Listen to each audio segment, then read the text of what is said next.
انسان زندگی میں جب جدوجہد کرتا ہے، کوشش کرتا ہے، وہ بہت سارے دنیاوی اسباب اختیار کرتا ہے۔ جتنی عقل اللہ نے دی ہوتی ہے اس عقل کا بھی وہ استعمال کرتا ہے، کوشش کرتا ہے کہ کچھ اچیو کر سکے زندگی میں، کچھ مقاصد کا حصول اسے میسر آئے۔ عزیز بھائیوں، ایک بات اپنے ذہن میں اچھی طرح بٹھا لیں اور لکھ لیں کہ زندگی میں جو کسی بندے کو کامیابی حاصل ہوتی ہے وہ رب تعالیٰ کی مدد سے حاصل ہوتی ہے۔ اگر رب تعالیٰ مددگار ہو تو پھر کوئی چیز بھی رستے میں رکاوٹ نہیں بنتی، اور اگر مالک کریم کو منظور نہ ہو تو انسان بہترین سیاستدان ہو، اچھا ایڈمنسٹریٹر ہو، اس کا ذہن بڑی وسعت رکھتا ہو، بڑی اچھی پلاننگ کرنا جانتا ہو، سارا کچھ ہو، بندہ ناکام ہو جاتا ہے۔ مسلمانوں کو جتنی کامیابیاں ملی ان کا پس منظر صرف اتنا تھا کہ اللہ تبارک و تعالیٰ نے اپنے بندوں کی مدد فرمائی، اور اب تعالیٰ نے قرآن مجید میں اس حقیقت کا بیان کیا، فرمایا بل اللہ مولاکم، فرمایا بلکہ اللہ تمہارا مولا ہے، وَهُوَ خَيْرُ النَّاصِرِينَ، اور وہ بہترین مددگار ہے۔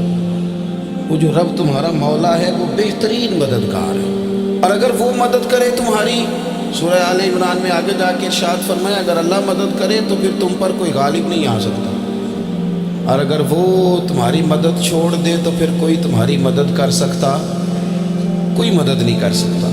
بدر کی جنگ بھی اور فتح مکہ بھی رمضان المبارک میں ہوا ہے۔ میں دونوں پر غور کر رہا تھا تو ایک نیا مضمون میرے ذہن میں آنے لگا۔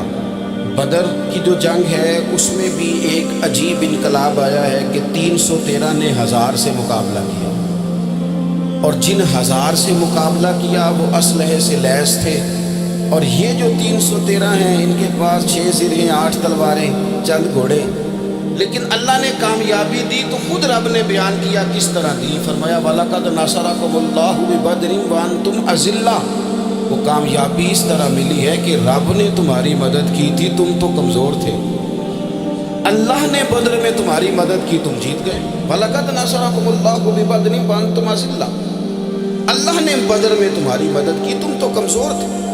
پھر فتح مکہ نصیب ہوئی تو اس میں بھی بہترین منصوبہ بندی نبی پاک علیہ السلام نے فرمائی، بہترین حکمت عملی حضور نے اپنائی، لیکن ہمیں جو اللہ رسول نے بات سمجھائی وہ کیا ہے؟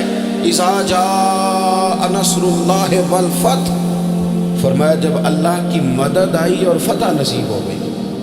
یہ اللہ نے مدد فرمائی تمہاری، یہاں بھی فتح مکہ بھی اللہ کی مدد سے، جنگ بدر بھی اللہ کی مدد سے۔ وہ جو مدد ہے اللہ تعالیٰ کی، جب وہ ہم یہ کرتے ہیں کہ ہم اپنی ساری زندگی سیاست کی نظر کرتے ہیں، ہماری سیاست صرف ملک میں نہیں ہوتی، ہماری سیاست خاندان میں بھی ہوتی ہے، ہم گھر کے اندر بھی سیاست کرتے ہیں، ہم کسی خاص طریقے سے لوگوں کو اپنے پیچھے چلانا چاہتے ہیں، ہم ایک خاص اسلوب اختیار کرتے ہیں کہ لوگ ہمارے پیچھے چلیں۔ اس کا نقصان ہمیں یہ ہوتا ہے کہ سیاست جو ہوتی ہے یہ شطرنج کے ہیر پھیر کی طرح ہوتی ہے، تو اس کے راز بڑی جلدی کھلنے لگ جاتے ہیں، پتہ چل جاتا ہے کہ بندہ مخلص نہیں تھا، سیاست کر رہا تھا، طریقے سلیقے سے اس نے جوڑ کے رکھا ہوا تھا۔